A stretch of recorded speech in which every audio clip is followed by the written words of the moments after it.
Good morning to everyone. It's my great honor to extend a warm and respectful welcome to our respected chief guest of today's event, esteemed faculty members from Anvikshiki School of Law, and respected faculty members from various other departments.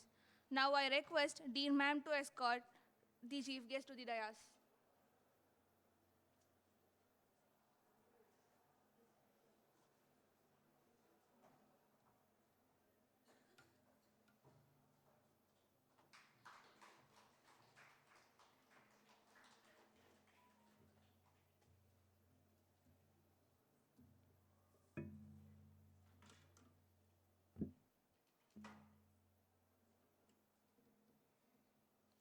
On behalf of Anvikshiki School of Law for Women, SCSVMV, it's my privilege to welcome you to this distinguished academic engagement titled Maitreem Bhajata, Mediation in International Humanitarian Law. Today's gathering reflects a beautiful integration of law, humanity, and global dialogues. We are truly privileged to have your grace present on this special occasion. To begin this auspicious occasion on a positive and peaceful note, let us invoke to the divine blessing for the success of today's event.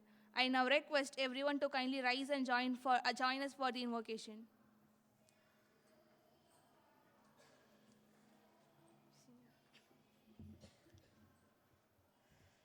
सर्वेषां स्वस्तिर्भवतु सर्वेषां स्वस्तिर्भवतु सर्वेषां शान्तिर्भवतु सर्वेषां शान्तिर्भवतु सर्वेषां पूर्णं भवतु सर्वेषां पूर्णं भवतु सर्वेषां मङ्गलं भवतु सर्वेषां मङ्गलं भवतु.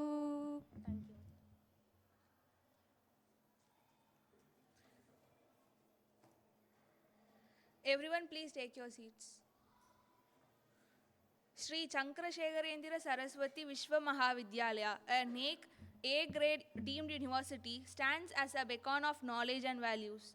The Anvikshiki School of Law for Women is committed to nourishing legal excellence with social responsibility, and today's program is a testament to that vision. Now I kindly request our Dean Ma'am to deliver welcome address. Good morning, everyone. Anvikshiki School of Law has a special day today. We are signing one MOU with Shravanti Arya Legal Associates. On this occasion, I'm very, very happy that we have our chief guest, Ms. Shravanti, who is a seasoned advocate in the High Court of Judicature for the state of Telangana, Hyderabad, and a distinguished legal consultant, educator, over a decade of experience. She is a commercial arbitrator, mediator, ADR specialist. She actively promotes efficient and collaborative dispute resolutions, and she has corporate personals, She trains in commercial and corporate law and labor laws and e-contracts with leadership and communication. She is passionate about social impact. She dedicates her time empowering physically handicapped, challenged, and financially vulnerable people. Moreover, the very important thing about Shravanti is she is trying to connect our ancient knowledge with the law. So is the result. We have our anthem, that is Maitreem Jagata. She is connecting it with international humanitarian law. Madam is with us at the very important situation. I'm welcoming you. Welcome you, madam, for this occasion. We have a very important person. Our Miss Gauri is with us. So on this occasion, for our August audience, I wish to introduce our compliance officer, Gauri, to you all. Whatever, whenever you want anything, it's Madam Gauri who will facilitate it to us. So she is with us, and I request her to be with us for the full program. Please, I welcome her for this program. Any program which is very, very good, it has to be disseminated to most of the students, many students, it's our purpose. So when we requested our MBA sir, Balaji sir and Ramaratnam sir, he directed Shweta madam, you take some students. And I was knowing that some students will go home because it's Friday, Saturday, Sunday, they have holiday. In spite of the fact that students are less in number, madam has tried her level best to bring some of the students where they feel after the program it will be very, very useful for them. So I welcome Shweta madam and also MBA students for this occasion. And please remember, whatever the program is, that our HODs help us a lot. It is CS department, Karthikeyan sir maybe, or Sendil Kumar, and in front of you we have Shauri sir. They have helped us a lot because there was confusion. We got the permission late. We got the confusion regarding arranging of the hall, but Shauri sir is with us, the HODs are with us. So I welcome all of them. At the same time, I thank them also on this occasion. Photographer is also there. I thank him and welcome him. And not but not the least, last but not the least, our students. They are the persons who will be 100% will be benefited by the MOU we are signing, and also madam is talking to them. So I welcome all of you, my colleague, Priyadarshini, Preeta, and Lakshmi, and all to this very good program. Thank you, one and all. Gurubhyo Namaha. Thank you.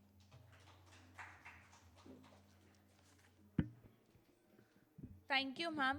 Now I invite Advocate P. Shravanti ma'am to deliver her insightful address on mediation in international humanitarian law.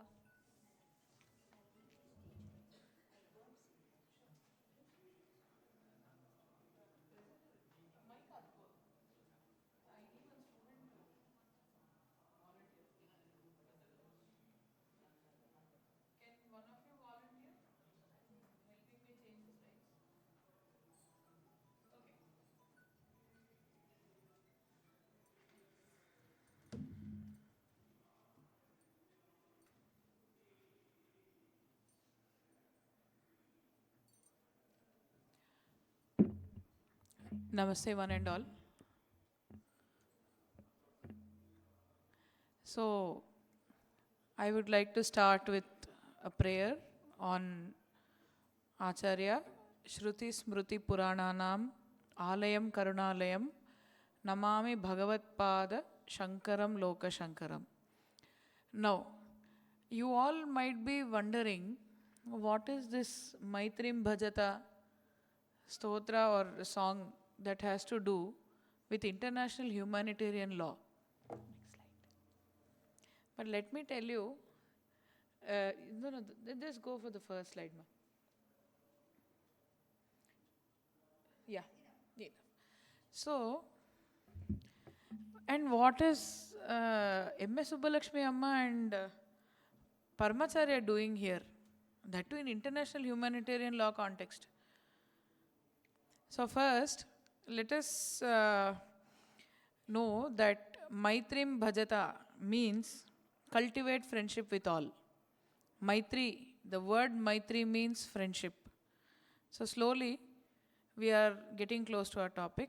So, when M.S. Subbalakshmi Amma was invited to the UN Day celebrations in UN to sing, Paramacharya, she came to seek blessings from Paramacharya, and Paramacharya said, okay, you are singing so many songs, but I will compose something for you and you sing that on the stage. See, United Nations organizations, it's a conglomerate of all countries which was established after the World War to basically maintain peace and harmony and friendly relations among all the nations in the world. So, in an organization that promotes harmony and friendship, definitely there needs to be something. So, keeping that in mind, our great Paramacharya, Mahaperyava, he His Highness wrote this and gave it to MS Amma, and MS Amma presented it on the stage for the very first time at UN. She was the first Indian to go and participate, to sing, to perform in an international stage. This was rendered in United Nations on August 23rd, 1966, on the occasion of UN Day. And this song was set to a Ragamalika by composer Sri Vasant Desai. So it says, Maitreem Bhajata Akila Hrijjetreem, which means cultivate friendship with all. Atmavadeva Paranapi Pashyata, which means look upon others as thyself. Renounce war, forswear competition. Give up aggression on others. Now, this is where giving up aggression on others, renounce war. Now, here is where our topic is going to start. So, let us know what is international humanitarian law. So, international humanitarian law is also called as a law of war. Now, you might be wondering, what is law of war? I will explain that. So, what is law of war means, see, war is inevitable. We know that. We are all seeing the news every day. Iran is bombing, Israel is bombing, US is bombing, Pakistan is throwing bombs. Everywhere people are bombing each other, sending drones. Recently, last year, same time of the year, even we had an attack around, I think in April, on April 22nd. And then later we had Operation Sindoor. So, war is inevitable. See, war has been there since times immemorial. It speaks about Veera Bhogya Vasundhara, which means survival of the fittest. Only the one who fights everything is the fittest to survive, is the fittest to survive the earth. So, international humanitarian law is a law of war, which means when there is aggression, when there is war, there are a lot of citizens, there are a lot of innocent people, apart from the soldiers, who are being affected, whose livelihoods are being affected, so much so that there will be curfews, there will be a lot of lockdowns, and quite a lot of situations where you cannot come out of your house, you cannot go to a hospital, you cannot buy food, you cannot do anything. There will be a lot of rules imposed. So, what international humanitarian law speaks is, it is also known as law of war or armed conflict law, which governs the interactions among nations, international entities, and other international law subjects during armed conflicts. So, this is a segment of public international law, and it comprises of the regulations that safeguard individuals who are not engaged or no longer engaged in combat and limit warfare tactics and weaponry. You can say, thank you.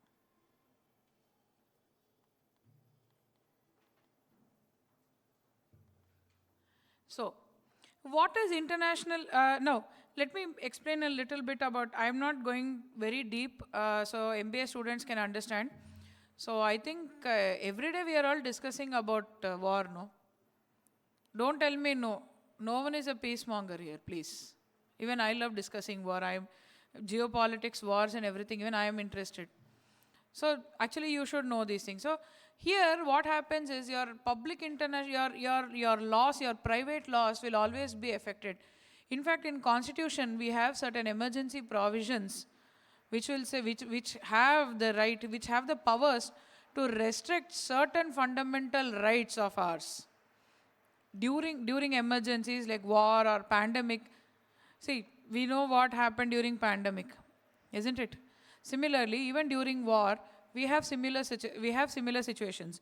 So here, let us speak about war here. So, international humanitarian law, it doesn't decide if a state is initiating war or is employing military force, which means whether a country is initiating a war or whether it is employing any military force. See, what happens is sometimes in certain countries, now we had an agitation in Nepal last year. Did you see that? Gen Zs in social media, they made a very big scene. Wonderful work they did.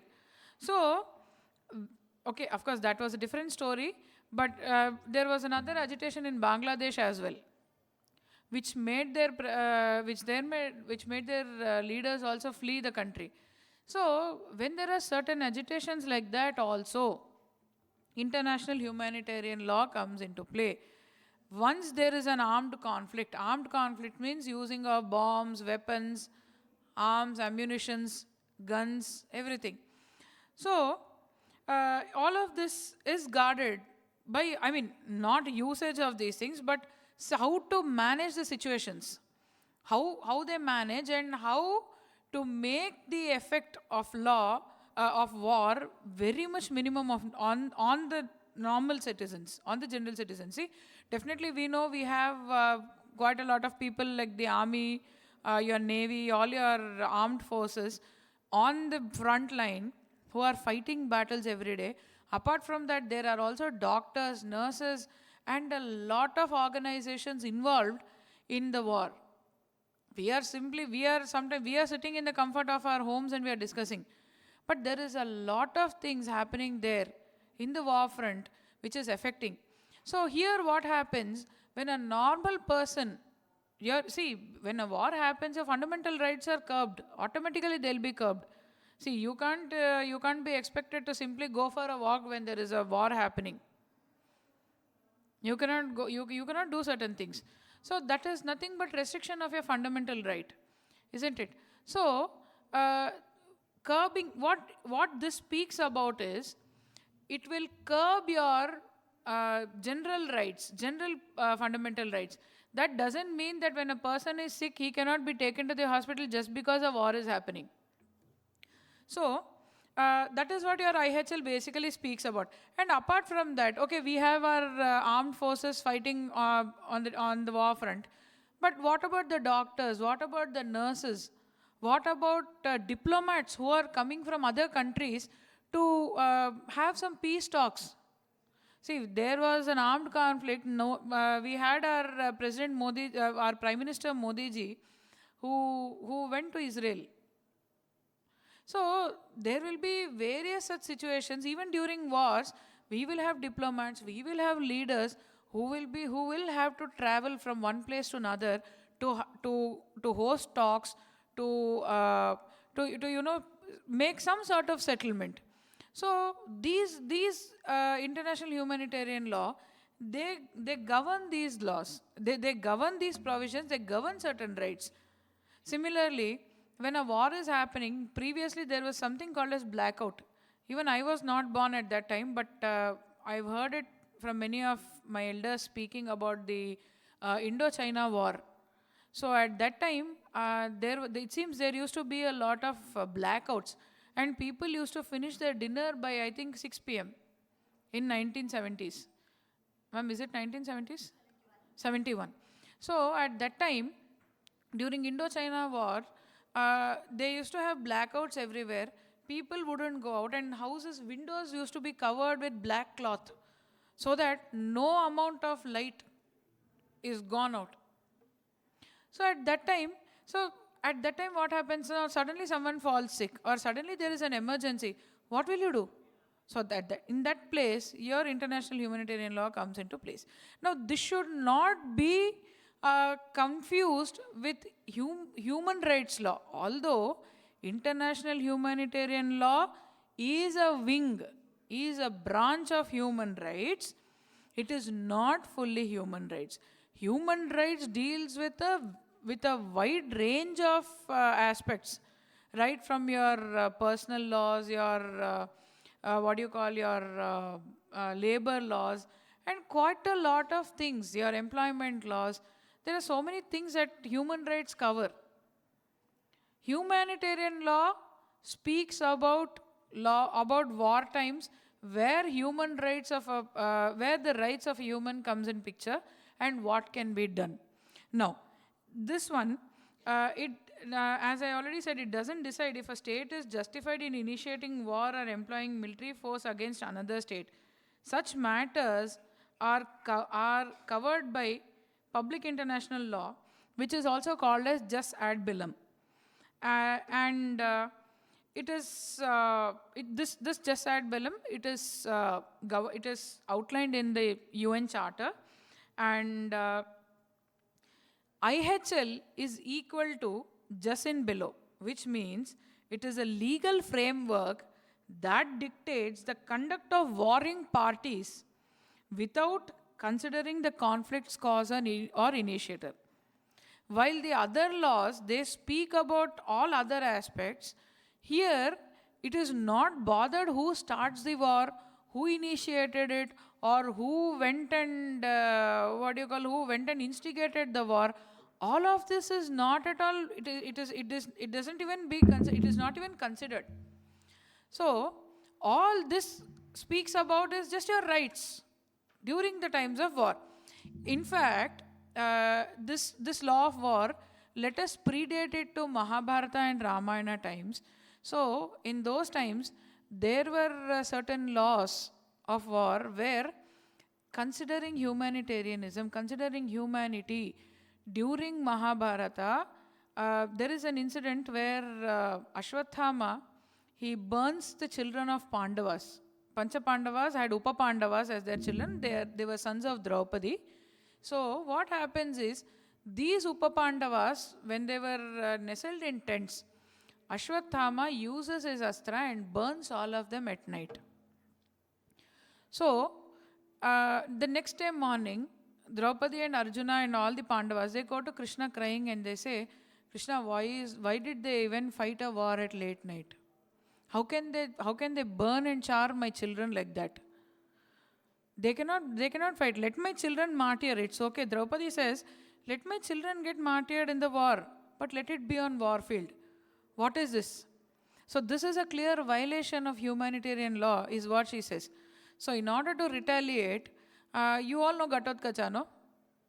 Maya Bazar Hill, one character will come. One very important character. How many of us have watched Maya Bazar, by the way? Hey, what, girls, boys, no one watched Maya Bazar, huh? No one watches. Watch it, yeah. So in that there is one character, Ghatotkacha, who is the son of Bhim. Now, Bhima's son is Ghatotkacha. So this boy, now here there is a beautiful contrast, okay. So the person who attacked Upa-Pandavas was a normal human. Okay, see, philosophically or spiritually, Ashwathama he has his own powers, that's a different story. But as a human being, he shouldn't have burnt the children. He shouldn't have instigated or done this act. So, to upkeep the dharma, what Krishna does is, he summons Ghatotkacha, because Ghatotkacha was half human and half Rakshas. So it is justified. Bhima is a human with powers of Asura. Asura means not just demons. Okay. So Bhima summons Ghatotkacha and asks him to fight a war at night. So Ghatotkacha brings his Rakshas Sainya and he fights. So here it is justified. Similarly, in Ramayana, there is an incident where Rama performed the funeral rites of all the fallen soldiers, of all the soldiers who were martyred, be it from his side, be it the Vanara Sena, or the Asura Sena, or the Rakshasa Sena of Ravana. So someone asks Rama, why are you doing this? In fact, Rama, after he killed Tataka, he left one son, he left Maricha back. See, Tataka has two sons. Okay, one is Maricha and one is Subahu. So Rama kills Tataka and Subahu, and he will leave Maricha alone. You know why? To make him perform the funeral rites. That is the basic respect any being holds. Similarly, during the war, Rama performs the last rites of even the Asuras, the fallen soldiers of the Asuras and the Vanaras. Reason is because every soldier, every life, once it is ended, it is to be sent off with dignity. Be it in any religion, anywhere, this is one right, one act of humanity, one gesture of humanity that has to be done. So that is the reason why today, if you are seeing, we have a lot of war memorials everywhere. If you go to, I think somewhere in Chennai, I have seen, isn't it near Marina Beach, ma'am? So they have war memorials there. Then you have war memorial in Delhi. So everywhere we have war. We have Kargil war memorial also. So that is a basic humanity that one should show. And that happened. So similarly, IHL in present day, it speaks about the laws, when war should be fought, how it should be fought. And sometimes, see, now we have nuclear threats. They say in Iran, they attacked recently. Boys, this is your topic. You are looking into your phones. War is your topic. Girls also, see, those girls also, they're not responding. Is it boring? No. Tomorrow when you're discussing war, if you give these points which people don't know, people will think of you as intellectuals. Remember that. Okay. So tomorrow when you're discussing these things with your friends or anybody, even sometimes in UPSC, if some of you are preparing for it, they might ask you certain questions, and these are to be answered, because now the trending topic, apart from Instagram reels, apart from what is it, Jinka Chika, war is only trending. In that also people are adding this BGM. I will also watch reels. Okay. Now, this IHL, it encompasses two main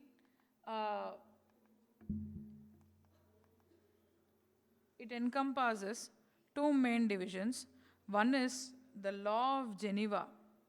Now, the Law of Geneva, it says, it is a body of rules that protects victims of armed conflict, such as military personnel,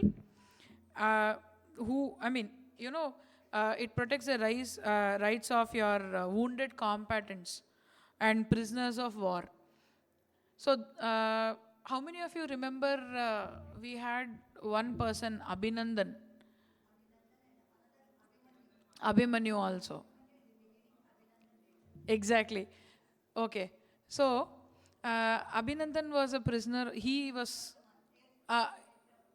yes. So, he was taken by the Pakistan army. And there is a meme on it also, chai kaisa tha? So, he said, Pakistani tea is better than Indian tea. He joked. Huh? Yes. Yes, exactly. So, the Law of Geneva,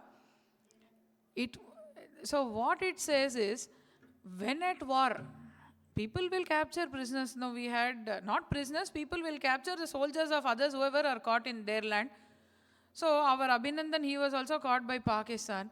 And during inquiry and all, people were asking, why aren't you even moving? You're not answering anything. He simply sipped tea and coolly he said, that Thug Life meme you should actually add to him.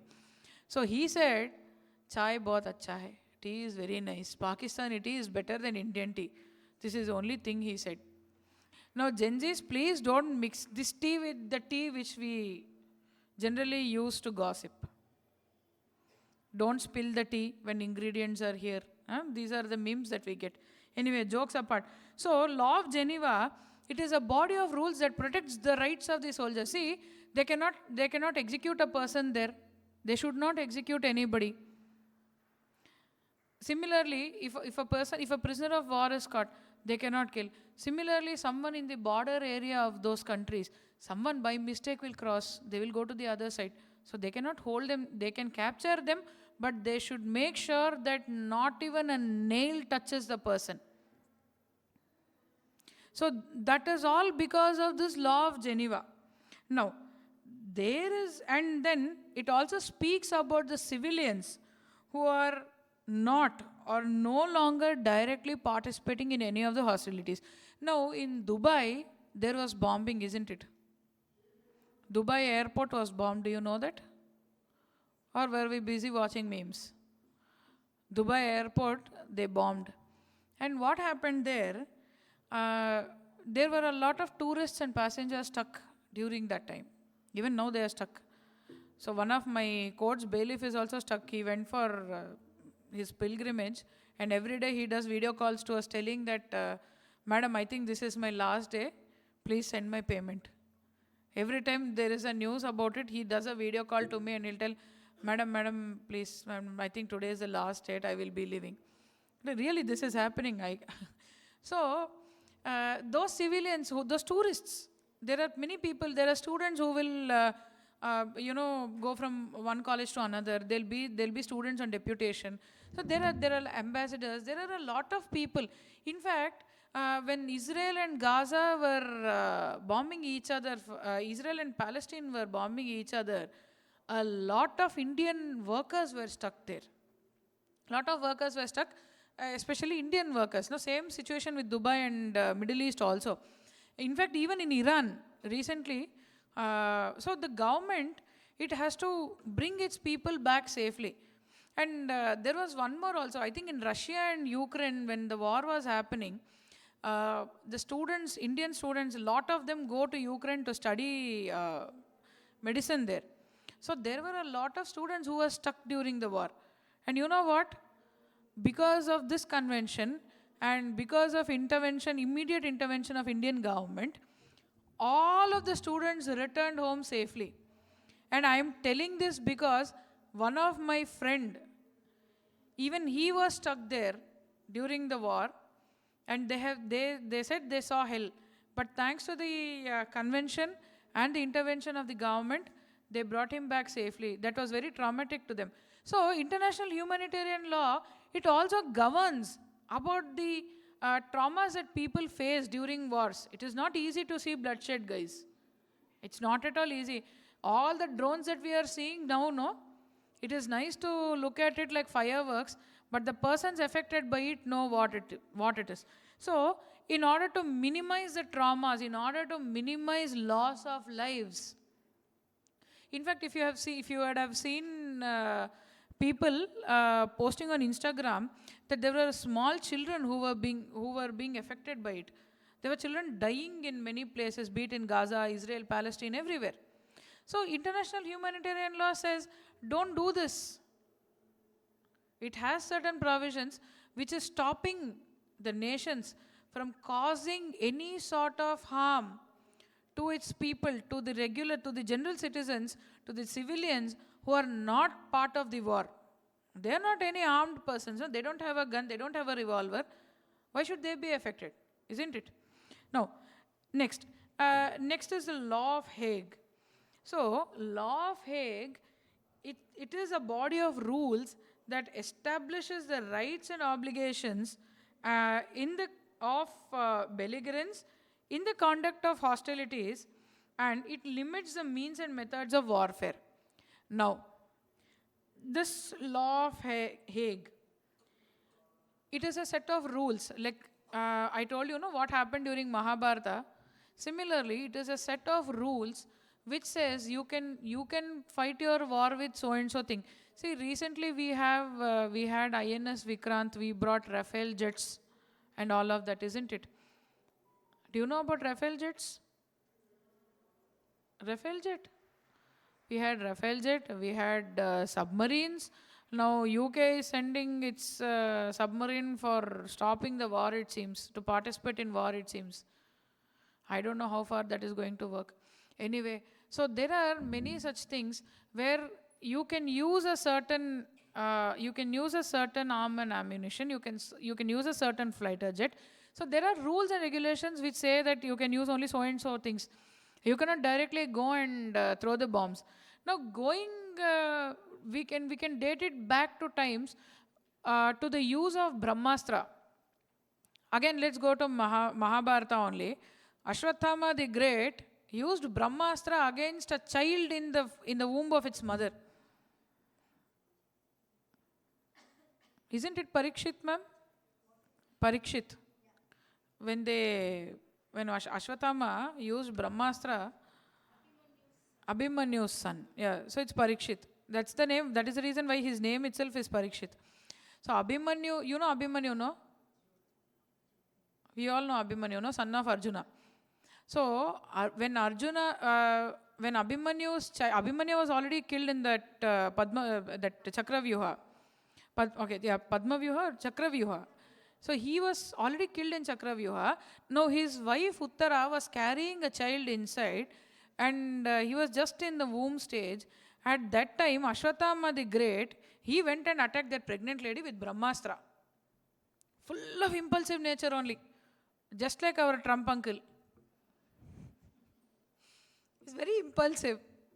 So, this guy, he attacks with Brahmastra. Actually, Brahmastra should not be used unnecessarily. That is nothing but our own nuclear bombs. There are a lot of relations. I am not going into physics and chemistry of these things because that is none of my concern. My concern is only law. So, similarly, in present times, these laws govern certain things on when to use a nuclear bomb and for what purpose. Do you know that India hit the nuclear site of Pakistan? We know. We know, we don't know. We don't know. You know, they know, ma'am. They're just little sleepy. It's okay. Very silent. Okay. So, similarly, nuclear attacks were carried out in many, recently in Iran also, I guess. And now there are again talks, now they are only destroying oil ports, thankfully. Of course, we have our own LPG issues, but still. So, law of Hague says that you have to minimize as much as possible. You have to minimize the effect of warfare as much as possible. You fight your war, no problem. But you fight in a place where civilians are not attacked. You go to border, you fight, you do whatever you want, but don't attack normal people. So, this is what it says.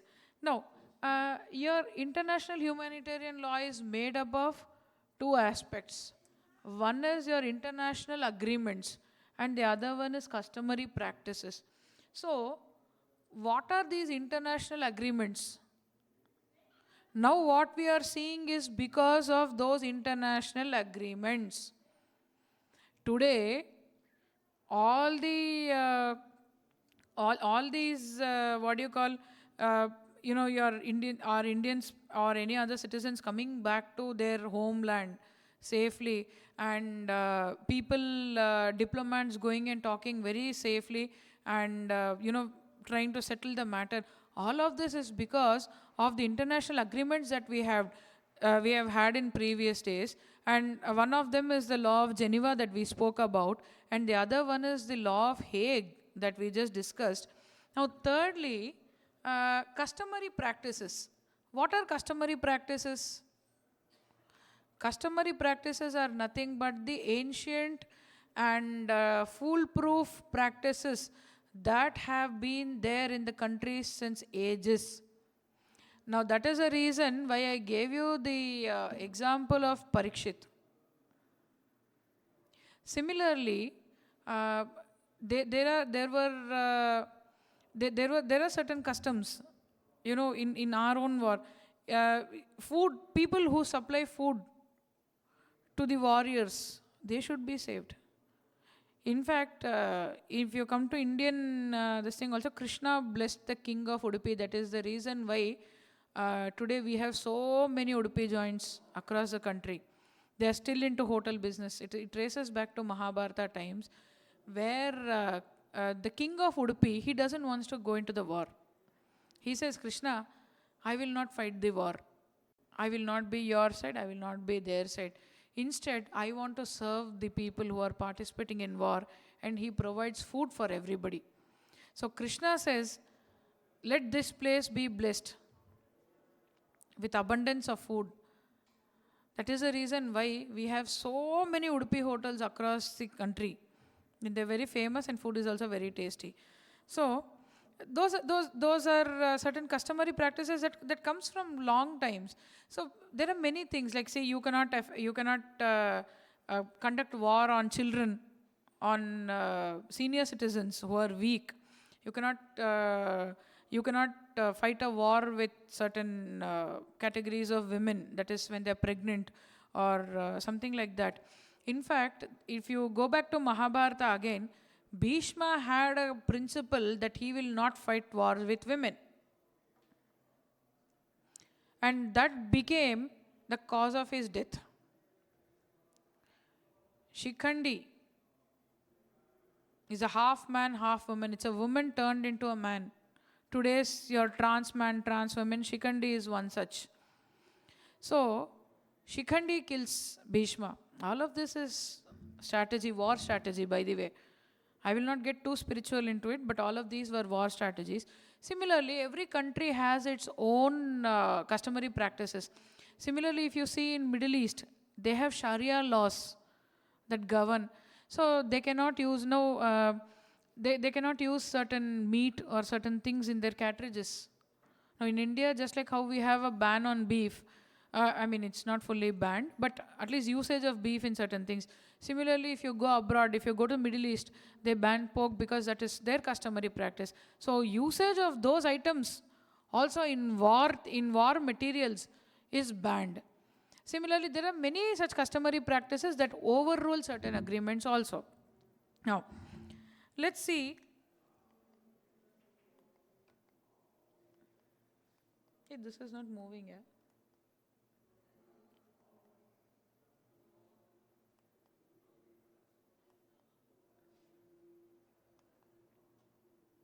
Now, let us see what IHL offers, okay, and what it doesn't. So, these are basically the applicability of the international humanitarian law.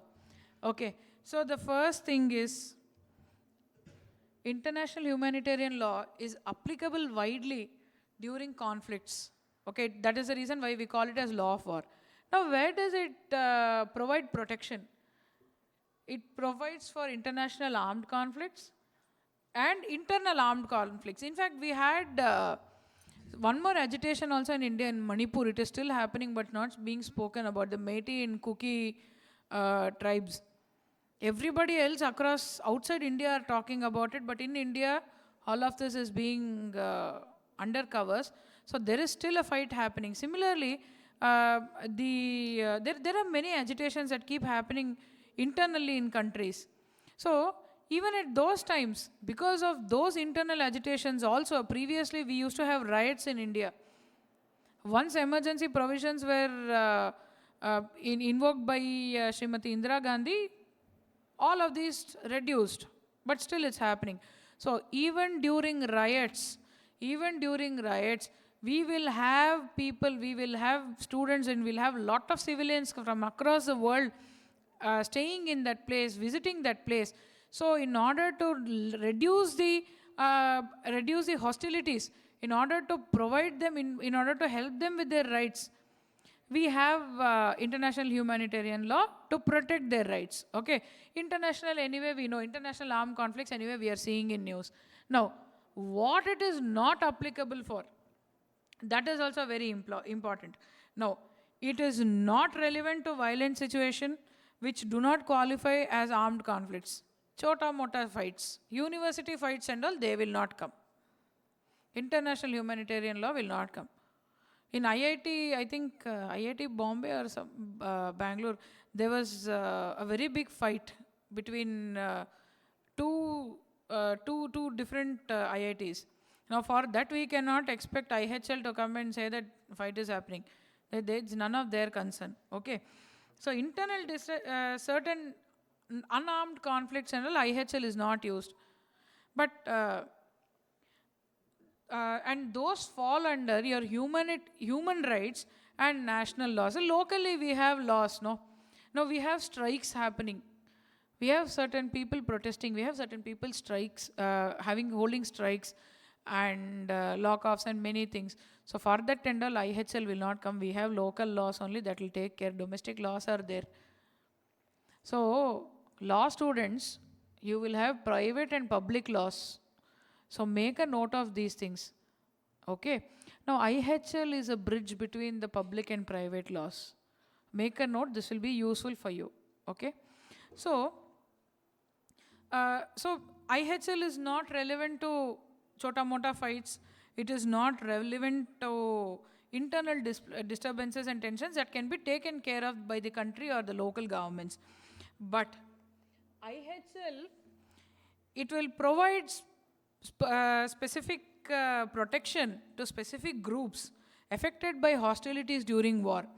So, the first one is the injured, the ones who are sick. In fact, in certain times, I have seen that people from the warriors or the soldiers from either of the countries.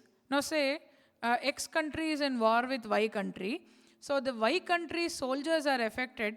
Sometimes they seek help from X country also, even though they are at war. So it provides certain protections to the injured, and even normal people also, by the way. Normal people are also affected by war, no? So to them, then to those who are ill, then to those who are in shipwrecks. Now the problem is being faced in Strait of Hormuz. The ones who are in transit between these countries, if you see the reels, there are some maritime people who, okay, some mariners who are not, they're not into all war, they're not into armed conflict, but you will have ships, containers passing from one country to another, and they have to pass through the war zone.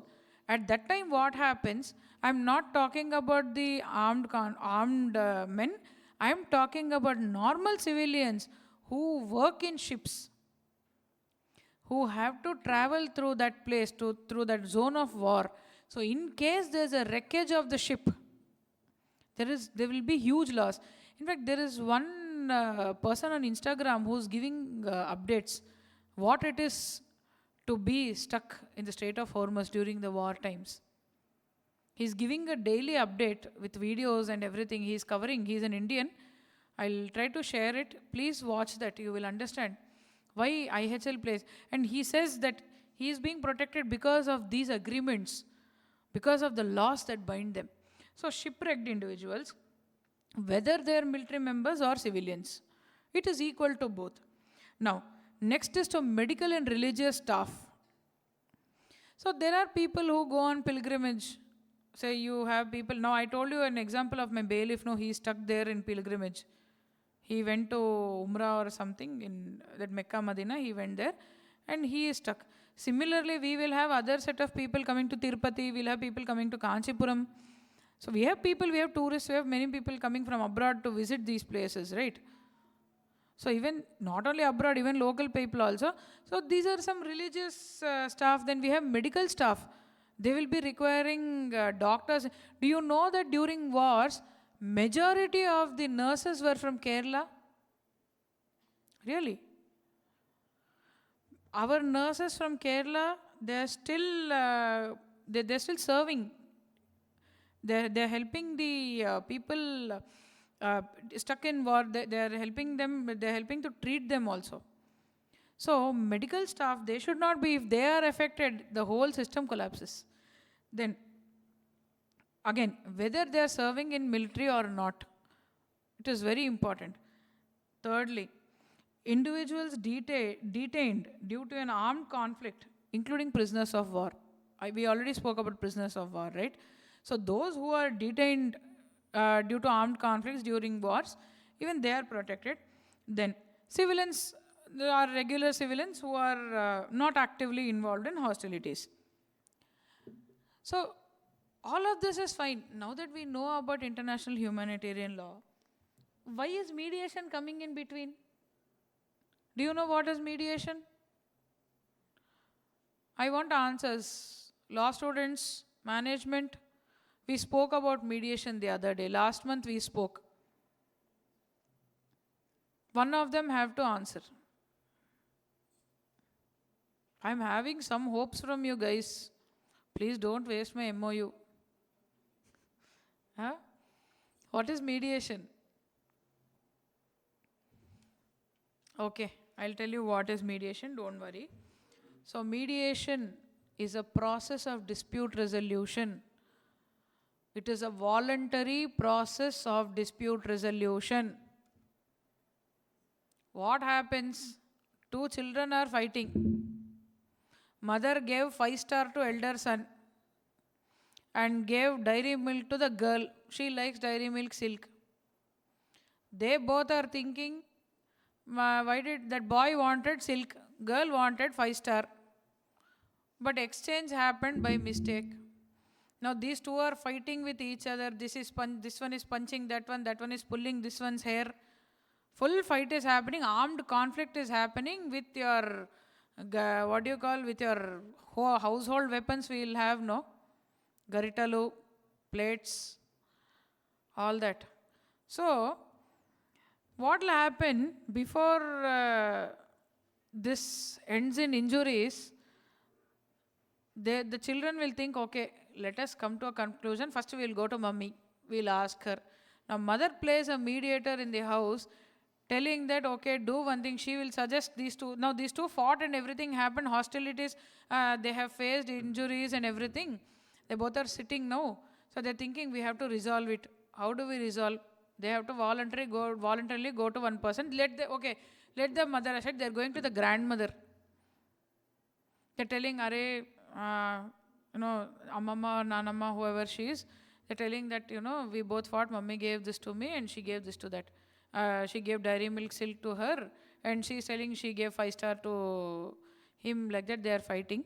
So what happens is, they both are not talking to each other. Now grandmother is stepping.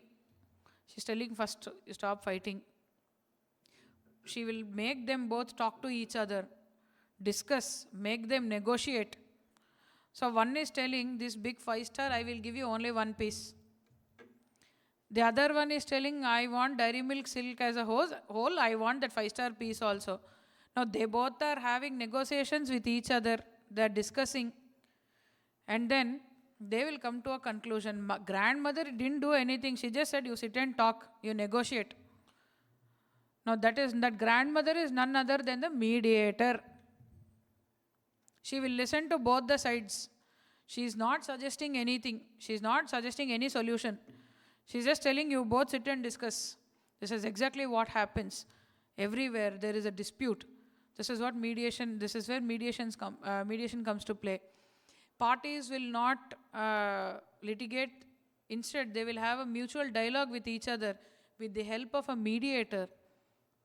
So the mediator will help the parties facilitate their discussions and then end the dispute with settlement. Or if they don't want to settle also, no problem. But at least stay amicable.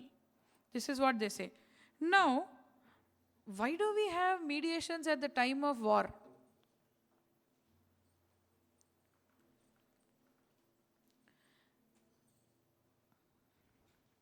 Why is a mediator required at the time of war? Now we'll know that.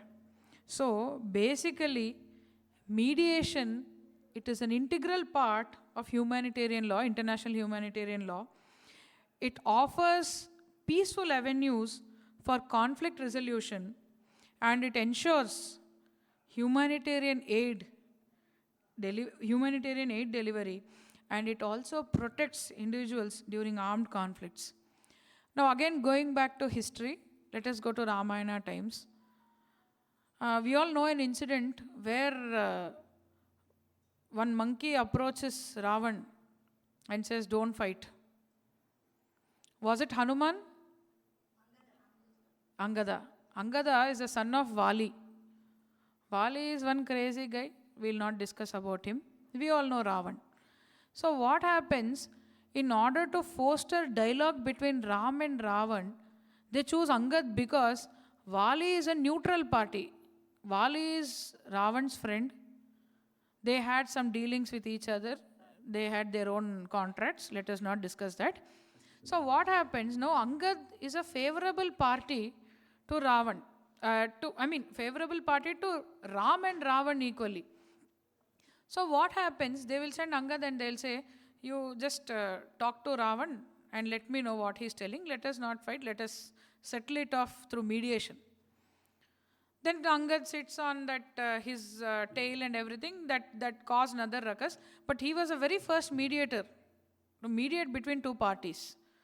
Similarly, if you come to Mahabharata times, Krishna was a mediator. In fact, there is one temple here also in Kanchipuram. It is called as Pandavarku Thudu. Pandavarku Thudu Porum. Pandavar Thudar Perumal. That Tudar work, that Madhyasam that he is doing, that is what Krishna did. So Krishna was the next mediator. Now we have many mediators coming up. Again in present days. So we had Trump uncle say that I mediated between India and Pakistan. We don't know whether he did or not, but he said that is why war stopped. So role of mediation is very important because, see, there is no mediation happening in present times, present war times. That is the reason why the whole war is going haywire. Now, why do we need mediation? So recently, during war times, we had our external affairs minister, we had our prime minister. They were requesting they were mediating between countries, and they asked them to stop the war for one day. You know what? War was stopped for 1 or 2 days to bring Indian students back to India, to bring Indians back from Ukraine and Russia. This happened. So that is the power of mediation. So, okay, of course, that was a dialogue between our country and theirs, and we had our external affairs minister and their ministers going. But again, that small act that helped us. So, one is to resolve the conflict. Next one is humanitarian access, where they negotiate for medical supplies, to supply for more doctors, any such aid, so that the supplies will reach these affected areas, the civilian affected areas, that is, the affected areas of conflict. So they work to secure safe passage for aid convoys. In fact, we had 47,000 of LPG coming to India through Strait of Hormuz. Do you know that India still sent some aid to Bangladesh during this time also? Similarly, they opened Strait of Hormuz only for India. That is the power of dialogue and discussions. Now, next one is mediation. During that time, it protects the civilians.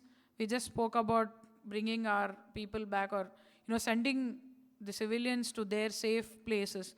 Similarly, mediation is also done to implement the principles of international humanitarian law. Now here what happens is, mediators will promote adherence to the principles of IHL. They will talk about precaution in attacks. They'll say, don't go for next attack, let us dissolve it, let us just resolve the dispute and things like that. So these efforts, they will help to limit the impact of armed conflicts on all parties. Next is to build trust and communication. It is very important to build trust between countries. They don't trust, that is the reason why they are going for war. So mediators are playing a very important role. We might or might not know, but most of these works are happening. The amount of information that we get in media is very less. They still send, in fact, they're still sending some aid to the affected countries so that they can resolve the dispute. They say that, okay, whatever you want, we will be providing, you stop the dispute. So these are certain things that is happening. Now next, mediators require some skill. It is not easy for any normal person to be a part of, or to be affected by war, or to be in a place where a war is happening. It is not easy for a person to see so much of bloodshed and so much of attacks on everybody. And mediators get first-hand information in these cases about the war, about what is happening. They have discussions with many people. So it is not easy for any human being to mediate effectively with a calm mind. So a person shall require certain skills. So one, definitely a mediator requires emotional intelligence, effective communication. Now make a note of this, because it is very important not only for armed conflicts, or for someone who is going to someone who is going to resolve the dispute or mediate between two countries, but also for management and our law students who will be mediators in future. These are some points which you can note down. Of course, we'll have a different session on mediation someday, but for now, please make a note of it. So first is they must have effective communication skills. Then next one is patience and perseverance. It is very important to be patient. You cannot say that, hey, I don't want to listen to your side of the story, get lost. You cannot say that. So patience is very important for every mediator. Then next one is emotional intelligence.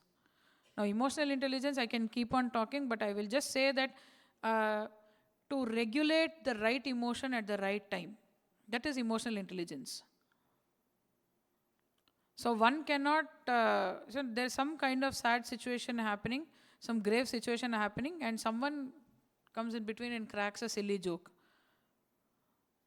That's the lowest IQ someone can ever have. So emotional intelligence is very, very important for any person, to not just for mediation, to live normally and happily. They need emotional intelligence. So here it is a key ingredient for every lawyer, for every mediator, to manage their personal emotions and empathizing those who are involved in the conflict. It is very difficult. See, in regular daily scenarios itself, we as lawyers, we end up, sometimes when we are mediating certain disputes, what happens is people come out too personally. So I, as a mediator, I cannot take it on myself thinking that this is happening to me. Sometimes a mediator will be in some other country, and through some web conferencing or something, they will be talking and mediating. So even at that time, mediator should know that, okay, I am safe, nothing is happening to me. My only aim is to resolve this dispute. That is the reason during Mahabharata time, they sent the right person. See, they could have sent they could have sent Bhima to mediate. They didn't send, because he was always raging. They could have sent Yudhishthira, but Yudhishthira is the one who lost all of his kingdom, including wife to Kauravas. They could have sent Arjuna, but Arjuna is a warrior. He has a different story altogether. Or they could have sent Nakula and Sahadeva. They could have sent anybody. They could have even sent Duryodhan to end the war, to discuss, but they didn't. A person who's neutral with his or her emotions and thinks that this is not affecting me personally. I mean, it is not affecting my emotions personally. So that is whatever happens will happen. So that mindset, a person with that mindset should go there. And even a mediator, we are not hell-bent on resolving the dispute or settling it. We are just there to facilitate the discussions. So that is what a mediator should know, and they have to be neutral. Definitely they have to be neutral. They cannot have bias towards one party. So the other one is diplomatic skills. And there is also one more thing, that is resilience and stress management. See, all this war and geopolitical things, it affects the mediator a lot. So sometimes there are also things where the mediator is there, right there, they're seeing something happening.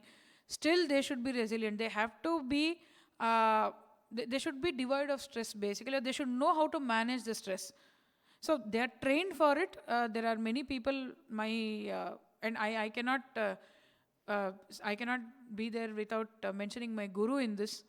So my guru is a mediator, and they have taught me how to manage stress at all circumstances, where you are not taking things to yourself, but helping others. helping others resolve the dispute through emotional intelligence. So these are certain qualities that a mediator shall be equipped with. So all these qualities are seen, although they are under pressure all the time by the government, by the war situations that is happening, and they might also think that what if I mediate, something will happen to my family. So all that, they should be devoid of all these emotions, and they will not be devoid, but they know how to regulate it. So all these are very essential skills. Now next is, we have certain challenges of mediating, of the mediators here. There are certain challenges that a mediator might face where they are where they're mediating a conflict of violation of IHL. So here, the challenges here are deep-rooted hostilities and mistrust. Obviously, when two or three nations are not trusting each other, they have deep distrust, they get suspicious on the mediator himself. They say, maybe this person is a RAW agent, maybe this person is a CIA agent, we don't know. So they don't trust the party, they don't trust the mediator. And there's a challenge, there's a huge challenge that is life-threatening to the mediator himself. So next is power imbalances between the parties.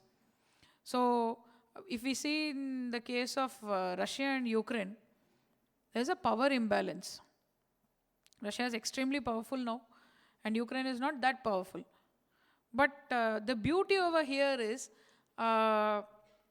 Ukraine offered to support one of the nations of war right now. And they said, it's okay, beta, you stay there. You yourself are powerless, don't come to aid us, you fight your own war. That is what they said. But at least it offered help. So on the positive side. So coming back to power imbalances, when a mediator is trying to mediate between two countries, there is a lot of things happening inside the country itself. Now, when we had Operation Sindoor happening, there were political issues also. So there were parties who were criticizing.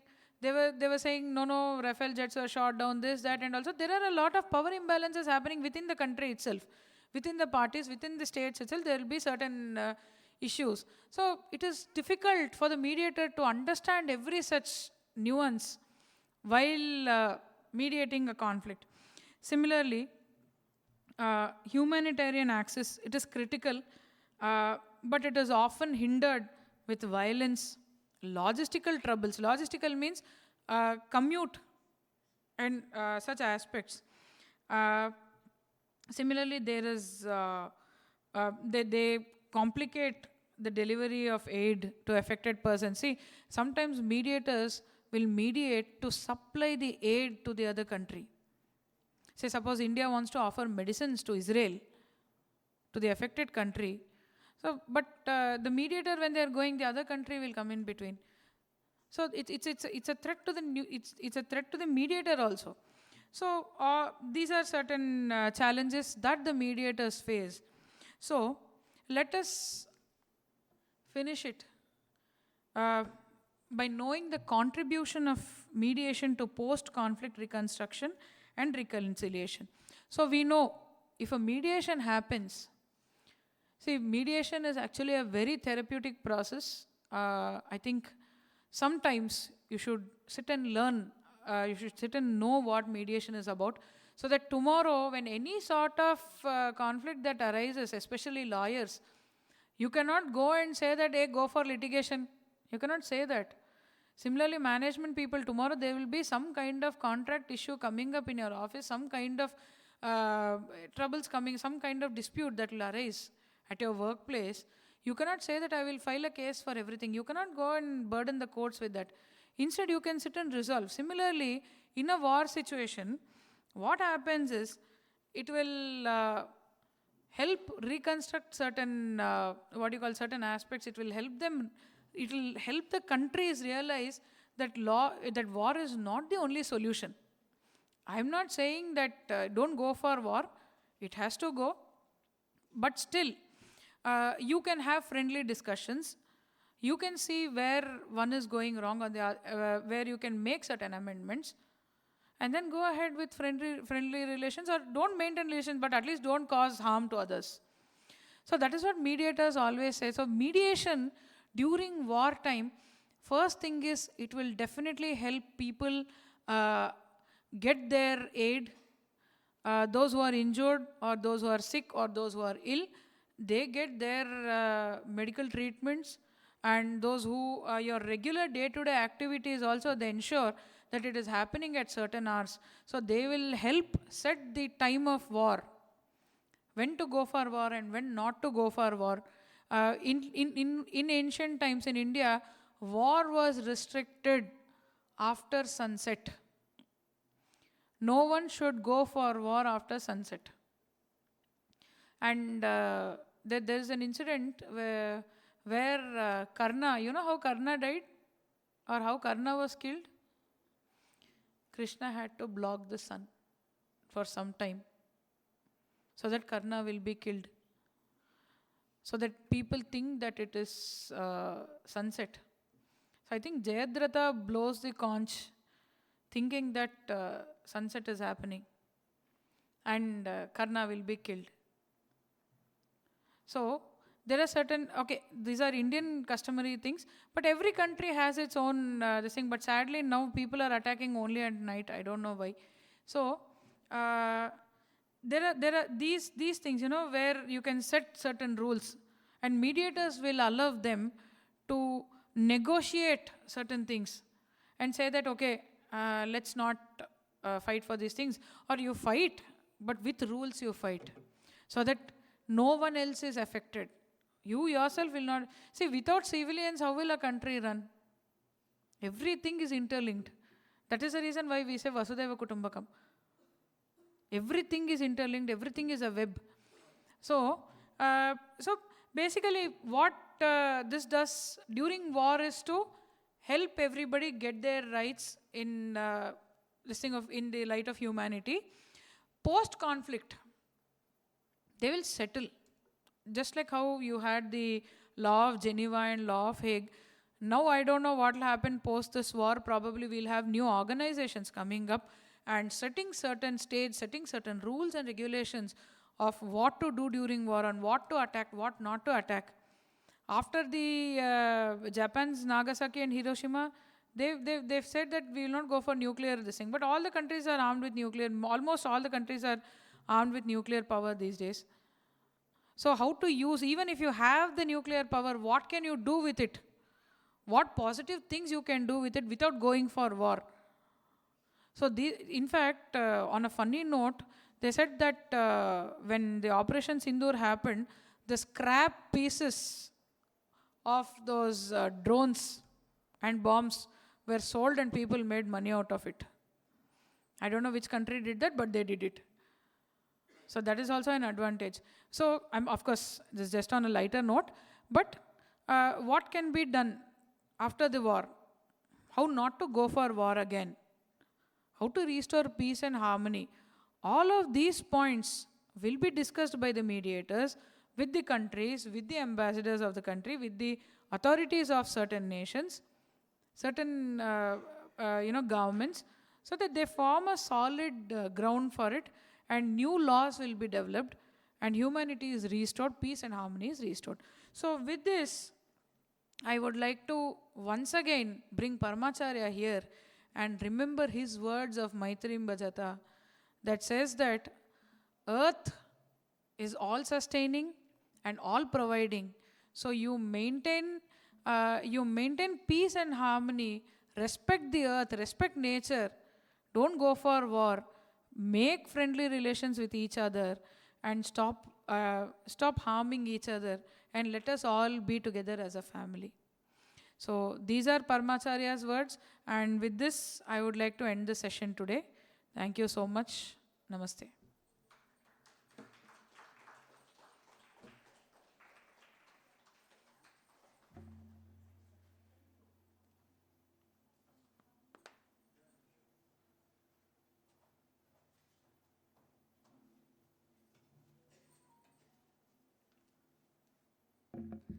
Thank you, ma'am, for enlightening us on international humanitarian law. Just now, we have with our we have with us Honorable Pro Vice Chancellors Dr. Vasant Mehta and Professor Practice Professor Venkatesh Chittur on behalf of Anvikshiki School of Law. I welcome both of you, sir. I now request Vice Chancellor sir to give few words.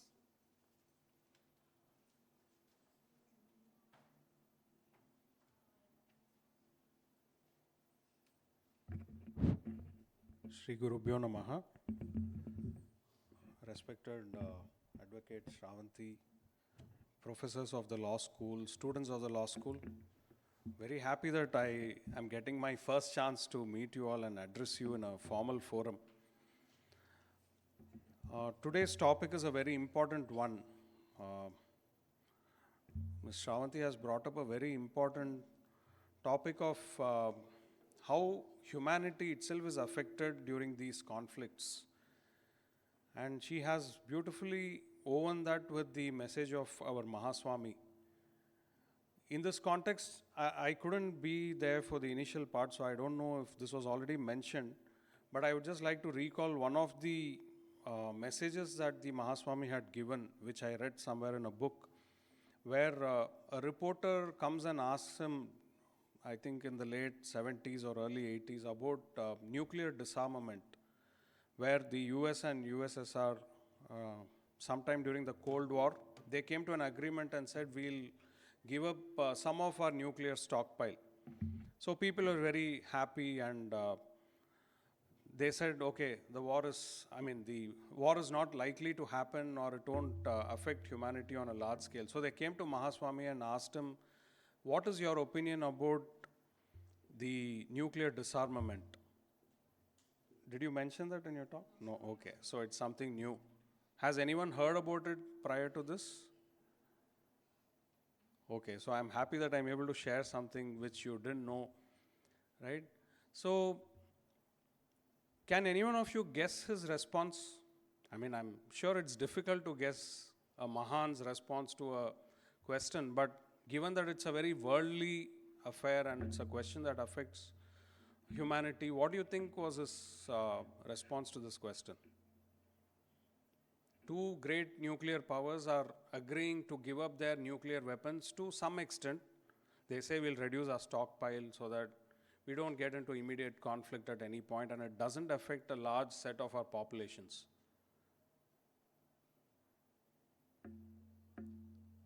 Okay, his response was very interesting. So he said, yes, it's a good thing to happen, but I'm not satisfied with this, because this will not bring an end to the war. It is our human nature that even if you don't have nuclear weapons, you will fight with conventional weapons. If you don't have conventional weapons, you will fight with logs of wood. If you don't find a wooden log, you will fight with your hands. You will fight with stones. You will fight in whatever way possible. So conflict will never come to an end just because two great nuclear powers say, I'm going to reduce my nuclear stockpile. So then the natural next question is, what should we aim for? What should we do so that there is no conflict? Because the reporter is curious. He expected a very different answer. He thought Swamiji will say, great, but that didn't happen. So then his next question is, okay, what is your opinion or suggestion for people to live peacefully? So he said, it will only happen if there is a mindset change. If we are conditioned so that we don't want to get into conflict, right? So whatever be the circumstance, we must not fight. I think that is the essence of this whole Maitreem Bhajata as well, that we will not indulge in aggression. So that mindset change is very essential, and that is what we must aim for as individuals, and naturally that will spread to a larger segment of society, and then it shapes the countries and the worlds. So it is really important for all of us to engineer our minds and ensure that we don't get into conflict even at whatever level, right? So you might be observing that today conflicts are increasing not only at the international level. I'm not so qualified like the gentlewoman who's sitting here, I can't talk about international conflicts, but I can see that the conflicts are happening everywhere all the time.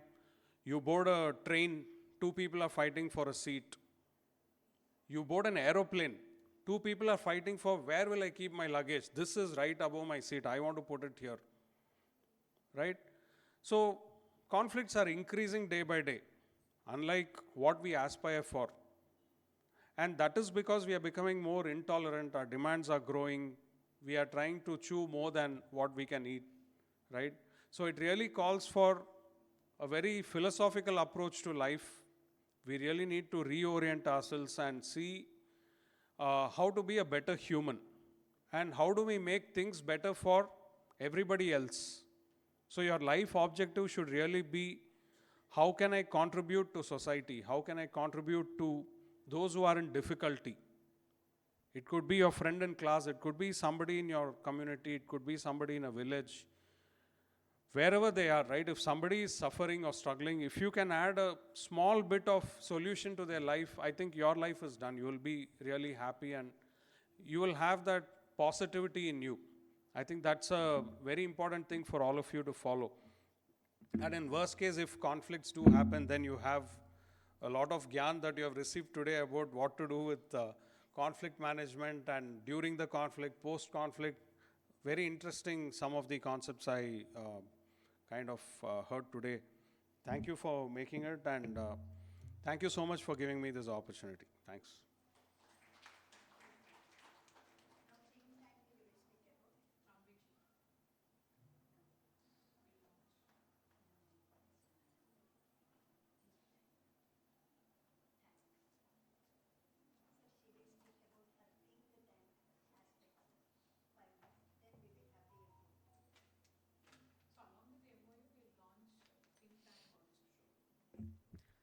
Thank you for your speech, sir. Now I request ma'am to speak on think tank.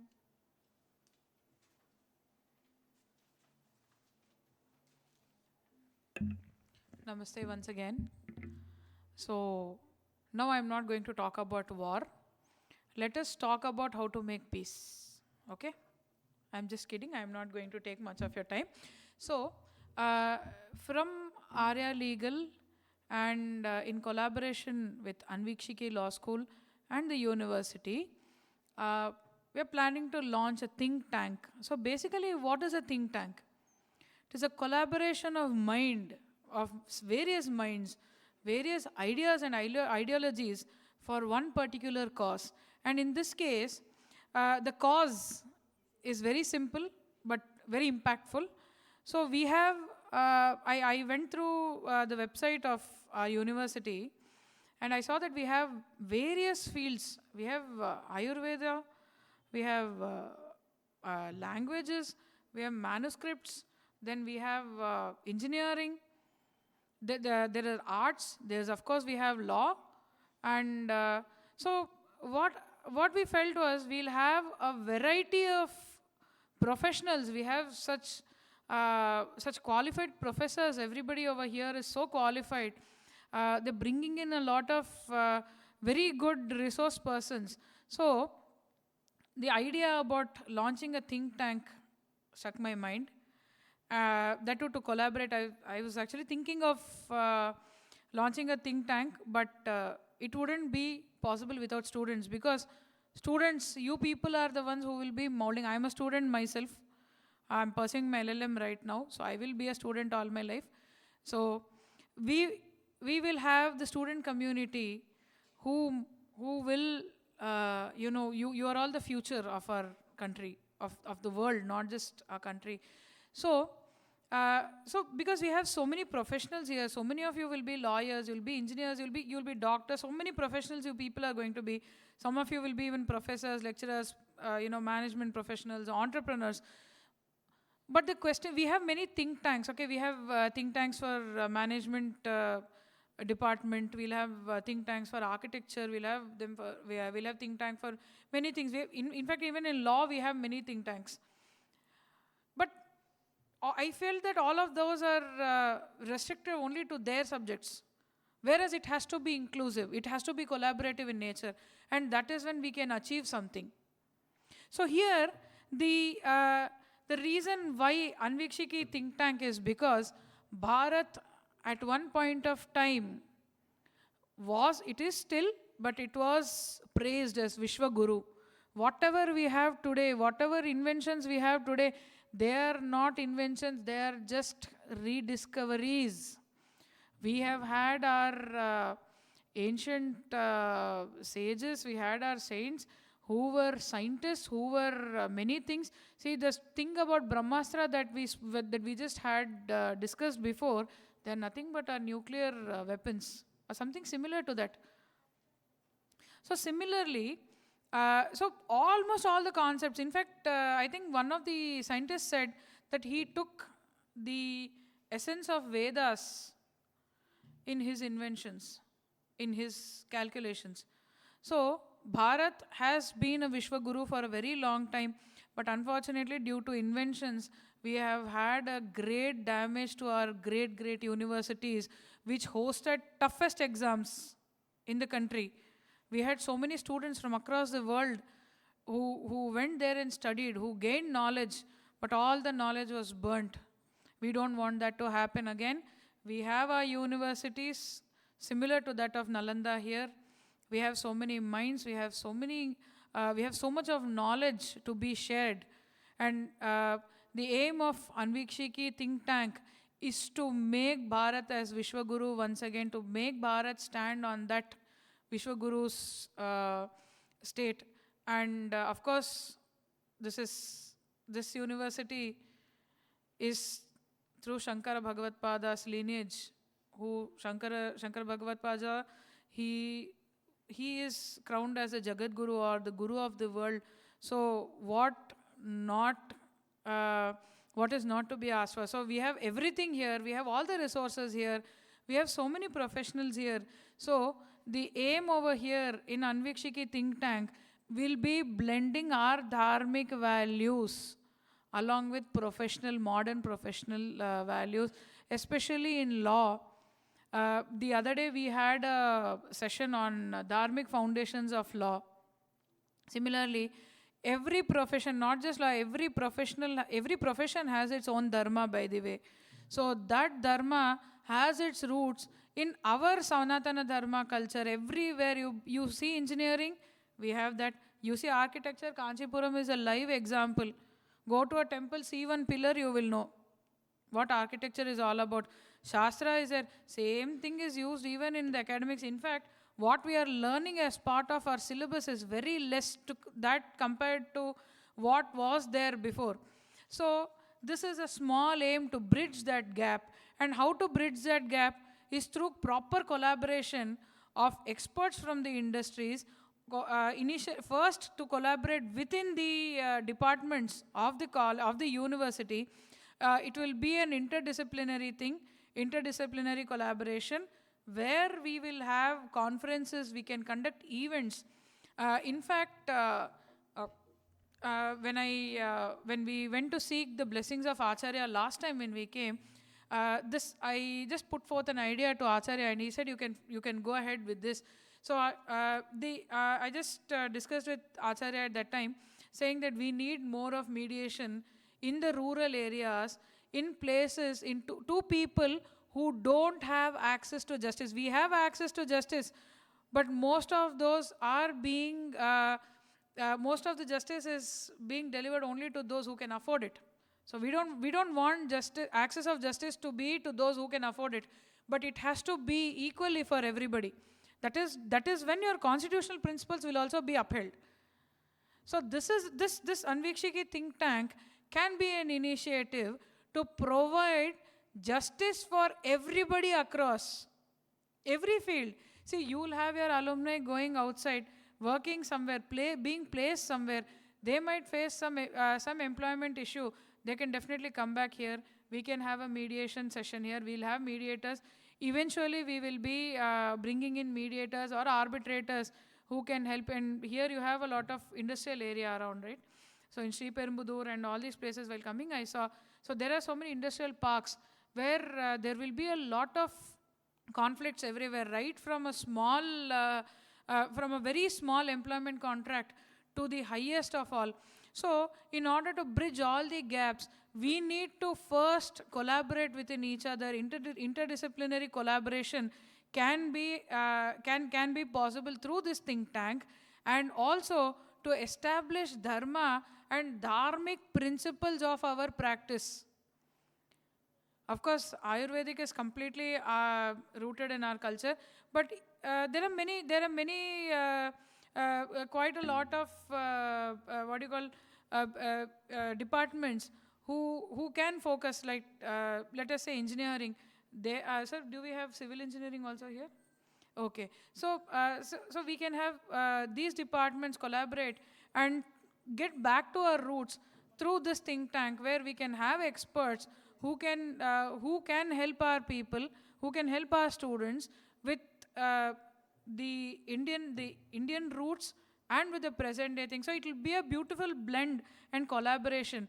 And through this think tank, we will be involving a lot of experts, lot of professionals from each stream to come and speak, to hold conferences, to have panel discussions, and a lot more activities. In fact, there was one more thing that came in my mind while passing through one of the places, that we can also hold conferences in nearby villages to show people that we are rooted to our culture. Through this, see, generally conferences happen in AC halls or beautifully well-lit corridors. But what about sitting amidst nature, sitting amidst our own people, and hosting discussions or having conferences? How beautiful is that going to be? There were times when people used to hold discussions under trees or in amidst natures. So if you see the picture of Dakshinamurti, he will be sitting under a Vatavriksham, under a tree, and teaching his disciples. So many teachers, or many, not just teaching, but many things can happen amidst nature. And what best than going to the villages, connecting with nature, connecting with our roots. And we can hold professional conferences there in a different manner. So this could be an out-of-the-box thinking from Arya Legal side, but I'm sure this will work out. We can connect to the roots, and we can collaborate through think tanks. We will also host a lot of activities to students. We can provide legal aid, we can provide medical aid, and a lot of things, lot of campaign can happen through the think tank, not just restricted to one place, but across world. And the aim of promoting Bharat as Vishwaguru sometime in future, it is all in your hands. Of course, it is in our hands also, but the larger take is yours as students. So nothing like having think tanks for students. Of course, we see it's not just restricted to your villages or sitting in nature, but we will also host conferences with the present trends. So it'll be a beautiful blend, and we will require the support of the university from time to time to host great speakers. We are planning to bring some very good people like Shri Tejasvi Surya or Sai Deepak Ji, or many more such people who are experts in their own field. I'm talking about law here, but we have many more people coming up. So we can do that. So this is the aim of Anvikshiki think tank. So what do you say, sir? Please. Sir? Definitely. So we'll go with the MOU part, is it? Okay, sir will, okay, we'll have sir.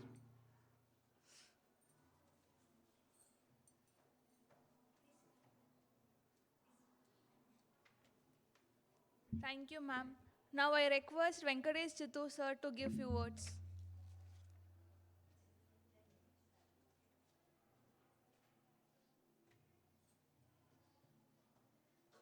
Thank you. It's a pleasure to be here.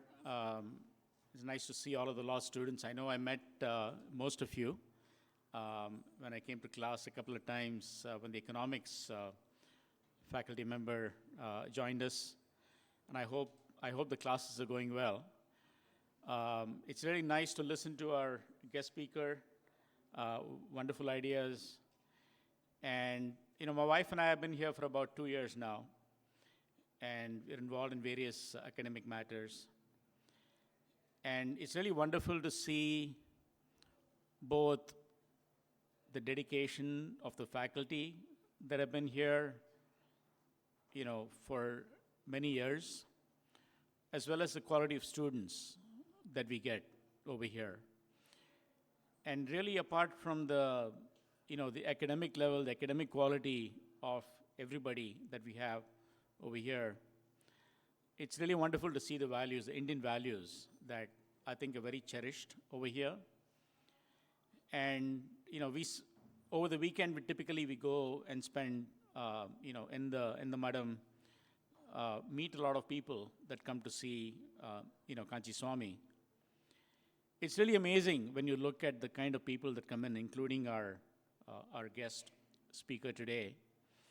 The ideas they bring, the values that they bring in, and how accomplished they are in life, and yet so rooted in the Indian values. I think this is a very exciting time for India. My wife and I left the country a long time ago. We're back here. We moved back to India. We spent a lot of time outside. And I will tell you, it's really wonderful to see and be in a place like this, to be among the faculty and the students, and really looking at things going on. Today is a good example, right? As you entered the library, you would have seen the technical symposia organized by the engineering departments. It's wonderful to see the students taking the lead in organizing these. I know this is the first year of our law program.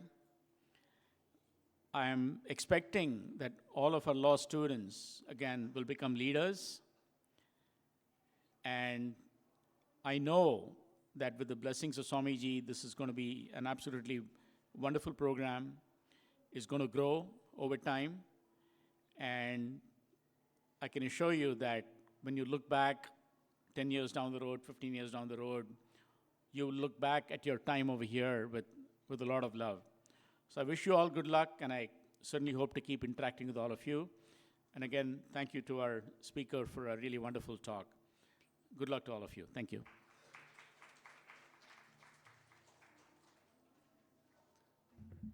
Thank you, sir. Now I request Pro VC sir to present a token of appreciation to our honorable speaker.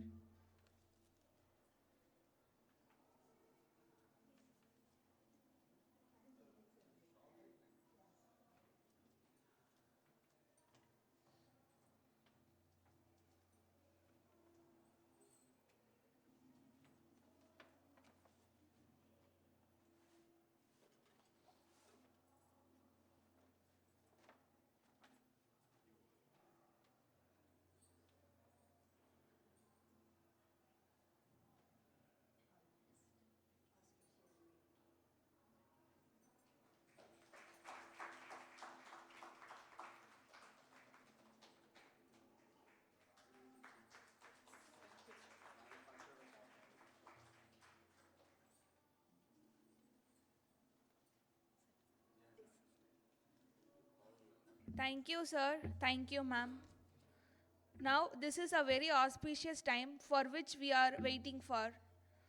Now, I request Pro VC sir, Vasant sir, our Professor of Practice Chittur sir, please come to the dais for signing of Memorandum of Understanding with Arya Legal Association. I request Dean ma'am, Gauri ma'am, HOD Priya ma'am to sign the MOU.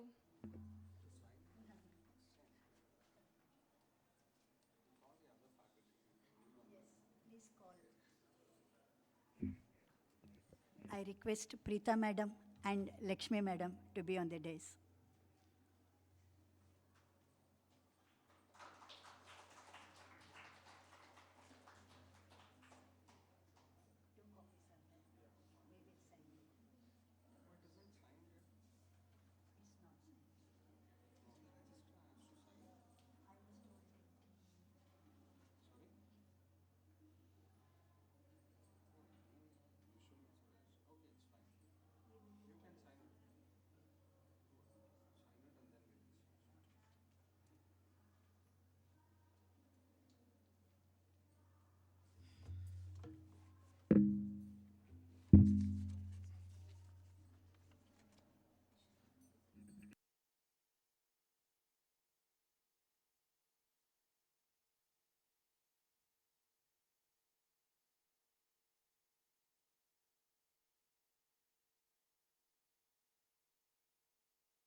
respected dignitaries on the dais, esteemed faculty members, and my dear students.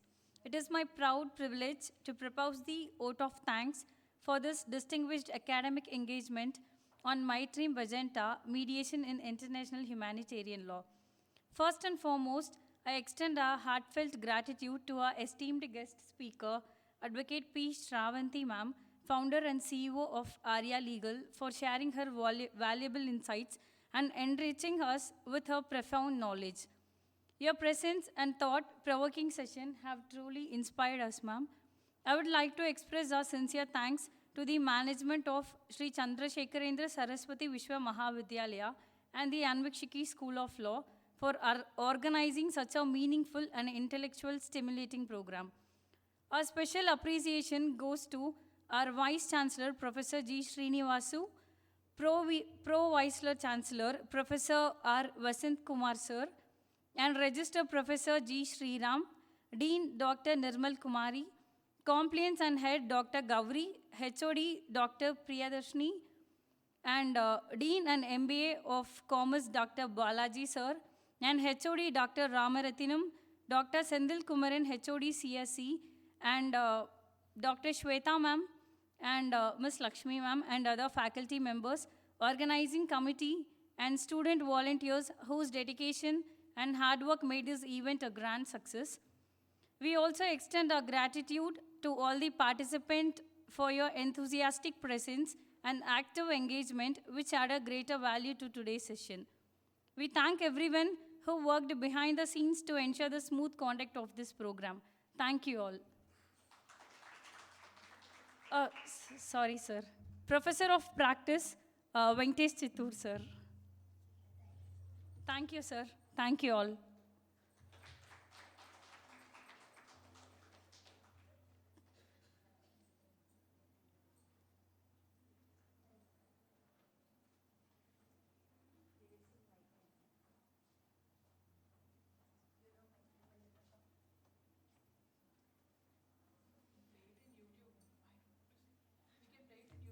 Yes, try.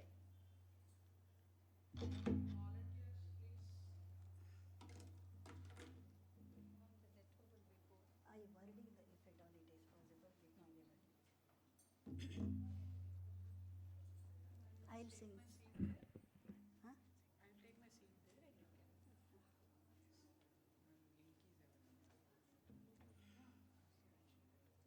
It's there, sir. Good, got it. I'll sing, I'll sing. Got it? I will sing. No, no, just where it is. Allah, Maitreem Bhajata.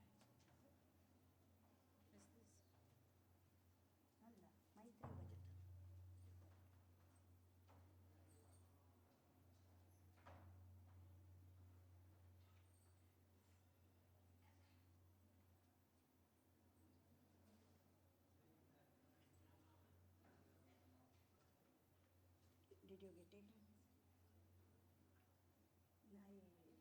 Last word I do not get it. Who knows? Gayatri knows. No, no. I want lyrics. Name of the song? Maitreem Bhajata.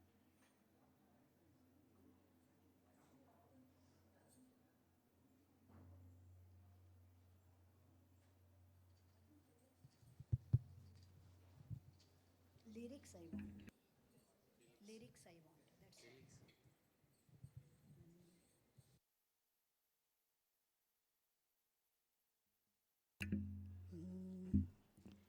मैत्रीं भजता अखिलहृजैत्री मैत्रीं भजता अखिलहृजैत्रीम् आत्मवदेव परानपि पश्यता आत्मवदेव परानपि पश्यता युद्धं त्यजता स्पर्धां त्यजता युद्धं त्यजता स्पर्धां त्यजता त्यजत परेष्वां क्रमवाक्रमणं त्यजत परेष्वां क्रमवाक्रमणं मैत्रीं भजता अखिलहृजैत्रीं मैत्रीं भजता अखिलहृजैत्रीं जननी पृथिवी कामदुकास्ते